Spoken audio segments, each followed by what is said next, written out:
বিচারকদের মাধ্যমেই তো করব। আমাদের বিচারক স্বল্পতা থাকে, কোর্টের স্বল্পতা থাকে, তাহলে অবশ্যই আমরা চাইলে দ্রুত বিচার করতে পারব না। এটা হলো কোর্টের সীমাবদ্ধ। তারপরে প্রসিডিউরাল সীমাবদ্ধতা তো অবশ্যই আছে। একটা মামলা শুরু থেকে শেষ পর্যন্ত অনেক ধাপ আছে। ফরেনসিক ম্যাটারস আছে। আমাদের ফরেনসিক ল্যাব কিন্তু এত বেশি নাই, যেখান থেকে আমরা তাৎক্ষণিকভাবে রিপোর্ট পাবো। একটা সময় লাগবে তো। একটা ফরেনসিক ল্যাব থেকে একটা রিপোর্ট পেতে আমাদের সময় লাগবে।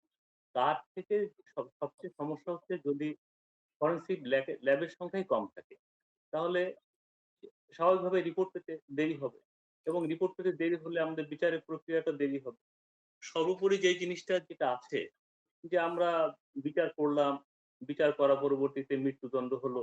সেই মৃত্যুদণ্ডের জন্য আবার আমার হাইকোর্টের পারমিশন লাগলো। আমার সেই পারমিশনটা পেতে আমার সময় লাগবে। কারণ হাইকোর্টও কিন্তু যথেষ্ট মামলা জট।